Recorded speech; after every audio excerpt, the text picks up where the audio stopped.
Good morning to all.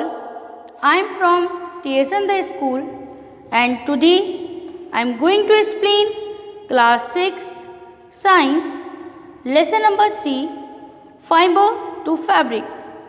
In my previous video I were explained to you guys the definition of the fiber and what is the means of the fabric, and we will study the types of the fiber also. और वहाँ मैंने आपको बताया थी बेटे कि fibre जो होता है वो दो तरीके का होता है, नेचुरल फाइबर और सिंथेटिक फाइबर।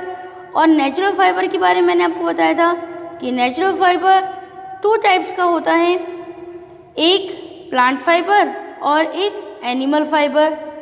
तो now today we are going to study about the synthetic fibre.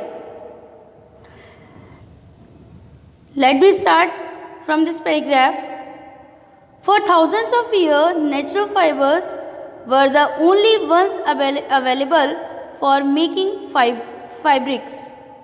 तकरीबन हज़ारों सालों तक केवल नेचुरल फाइबर ही हमारे पास अवेलेबल था फैब्रिक्स बनाने के लिए। इन द लास्ट 100 years, तकरीबन पिछले 100 सालों से fibres are also made from chemical substances.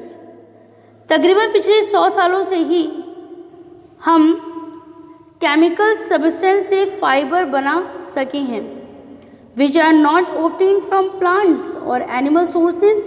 These are called synthetic fibre. ये जो फाइबर होते हैं ये किसी प्लांट या एनिमल से हमें नहीं मिल रहे हैं, तो इसलिए हम इन्हें क्या कहते हैं, synthetic fibre. And the examples of the synthetic fiber is polyester, nylon and acrylic. Now, today we are going to study two important topics, cotton and jute. Firstly, I am going to explain cotton. Have you ever made whisks for oil lamps? What do you use for making these whisks? This cotton wool is also used for filling mattresses, quilts or pillows. Take some cotton wool, put it apart and look at its edges. What do you observe? The small thin strands that you see are made up of cotton fiber. Where does this cotton wool come from? It is grown in the fields. Cotton plants are usually grown at places having black soil and warm climate. Can you name some state of our country where cotton is grown? यहाँ तक कि paragraph के अंदर जो important बात है ये बेटे, वो हम स्टडी करने वाले हैं कॉटन के प्लांट के बारे में। तो क्या है कॉटन प्लांट, उसके बारे में स्टडी करते हैं हम। Cotton plants are usually grown at places having black soil and warm climate. Cotton का प्लांट वहाँ पर उगाया जाता है, इसकी खेती ऐसी जगह पे की जाती है जहाँ का क्लाइमेट गर्म हो, जहाँ का मौसम गर्म हो और जहाँ पर ब्लैक सॉइल मिलती हो, यानी कि खेती के लिए जो काली मृदा है, ब्लैक सॉइल है, वो अवेलेबल हो और क्लाइमेट वहाँ का वार्म हो, गर्म हो, टेम्परेचर वहाँ का ज़्यादा हो। Can you name some states or a country where cotton is grown? क्या आपको पता है बेटे कि हमारे देश में वो कौन कौन से स्टेट हैं जहाँ पर कि कॉटन की खेती की जाती है? पता है आपको कपास की खेती कहाँ कहाँ करते हैं? तो मैं आपको बताती हूँ, वो है पंजाब, राजस्थान, हरियाणा एंड गुजरात। इन 4 जगह पर सबसे ज़्यादा कॉटन की खेती की जाती है।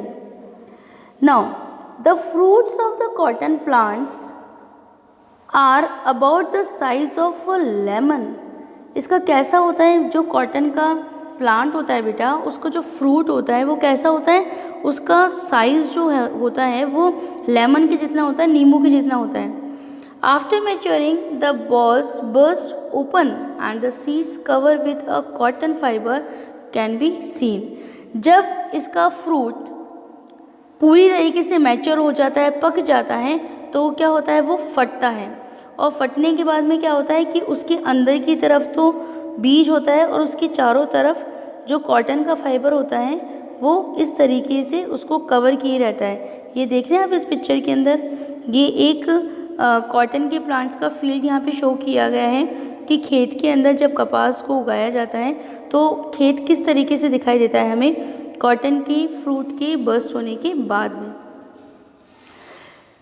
Now have you seen a cotton field that is ready for picking? It looks like a field cover with snow. जब कॉटन का फ्रूट तैयार हो जाता है और वो फट जाता है, उसके अंदर से कॉटन जो है वो हमें दिखाई दे रही है, तो उसके बाद में एक नेक्स्ट स्टेज आता है बेटा, वो है एक एक फ्रूट को लेकर उसके अंदर से उस कॉटन वाले पार्ट को अलग निकालने का। बहुत टाइम तक ये जो काम है, ये जो सेपरेट करने का वर्क है, ये हाथ से ही किया जाता था। From these balls cotton is usually picked by hand. जो व्यक्ति खेतों में काम करते हैं, जिन्होंने कपास उगाया है, वो क्या करते हैं, वो हाथ से ही उसे निकालते हैं और उसे कलेक्ट करते हैं।